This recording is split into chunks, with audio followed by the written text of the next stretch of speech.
अचानक 4 बड़े देशों की तरफ से भारत पर हमले शुरू हो गए हैं।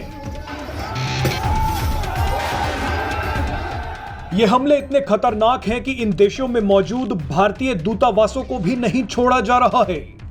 मजे की बात देखिए कि ये चारों ही देश दावा करते हैं कि भारत उनका सबसे मजबूत साथी है, लेकिन पर्दे के पीछे इन्हीं देशों में भारत को तोड़ने का षड्यंत्र चल रहा है और बहुत तेजी से चल रहा है। ये देश है अमेरिका, ब्रिटेन, कनाडा और ऑस्ट्रेलिया। इन देशों से एक साथ मुकाबला करना आसान नहीं है, लेकिन भारत ने पूरी ताकत लगाकर इन्हें इनकी हैसियत दिखानी शुरू कर दी है। भारत ने पलटवार करना शुरू कर दिया है। आपको बता दें कि कनाडा, अमेरिका, ब्रिटेन और ऑस्ट्रेलिया में बैठे खालिस्तानियों का नेटवर्क एक्टिव हो गया है। यह नेटवर्क इतना ताकतवर और खतरनाक है कि इसे चारों देशों की सरकारों का मौन समर्थन भी मिल रहा है। अब आप देखिए कि यह खतरा कितना बड़ा है। यूके के लंदन, अमेरिका के सैन फ्रांसिस्को और ऑस्ट्रेलिया के ब्रिस्बेन में भारतीय हाई कमीशन और दूतावासों पर खालिस्तानियों ने हमला बोल दिया। किसी देश का दूतावास और हाई कमीशन सबसे सुरक्षित जगह मानी जाती है, लेकिन इन देशों में बैठे खालिस्तानी आराम से भारत के दूतावास में घुसे, तिरंगे का अपमान किया, तोड़फोड़ की और आराम से निकल भी गए।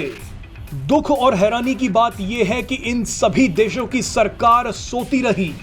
ऑस्ट्रेलिया, ब्रिटेन, कनाडा और अमेरिका में बैठे खालिस्तानियों के निशाने पर पहले तो सिर्फ मंदिर थे, लेकिन अब भारतीय दूतावास और हाई कमीशन भी हैं।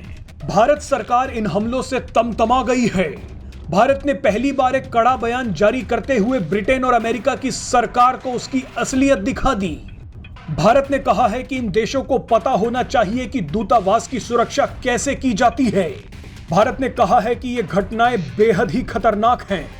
पीएम मोदी और विदेश मंत्री एस जयशंकर पूरे मामले पर पैनी नजर रख रहे हैं। पल पल की जानकारी मांगी जा रही है। बताया जा रहा है कि आने वाले दिनों में कुछ बड़े फैसले लिए जा सकते हैं। सबसे ज्यादा हैरान जो बात कर रही है वो ये है कि चलिए, कनाडा और ऑस्ट्रेलिया तो पहले से ही खालिस्तानियों का अड्डा बन चुके थे, लेकिन ब्रिटेन और अमेरिका में अचानक खालिस्तान की चिंगारी दोबारा जल उठी है। अब तो ऐसा लग रहा है कि ब्रिटेन ने तो भारत को बर्बाद करने की कसम ही खा ली है। चाहे बीबीसी डॉक्यूमेंट्री हो या खालिस्तानियों की गुंडागर्दी, ब्रिटेन में सब कुछ आराम से हो रहा है। ब्रिटेन के प्रधानमंत्री ऋषि सुनक ने अब तक इस घटना पर कोई बयान नहीं दिया है। आप ये जानकर हैरान हो जाएंगे कि अपने देश को बचाने के लिए ब्रिटेन को इस वक्त सबसे ज्यादा भारत की जरूरत है।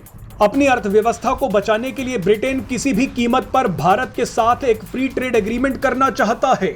महंगाई की चपेट में फंसे ब्रिटेन को भारत ही बचा सकता है, लेकिन ये देश एक बार फिर से भारत में फूट डालने की कोशिश कर रहा है। भारत को तोड़ने के सपने देख रहा है। ऐसा नहीं हो सकता कि ब्रिटेन भारत के साथ ये एग्रीमेंट कर पैसा कमाए और उसी के साथ खालिस्तानियों को गुंडागर्दी करने की इजाजत भी दे।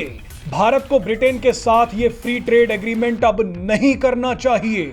बहरहाल अब भारत के लोग मांग कर रहे हैं कि इन चारों देशों में बैठे खालिस्तानियों के पासपोर्ट रद्द कर देने चाहिए। ये भी मांग की जा रही है कि भारत को तुरंत कॉमनवेल्थ देशों के समूह से खुद को बाहर निकाल लेना चाहिए।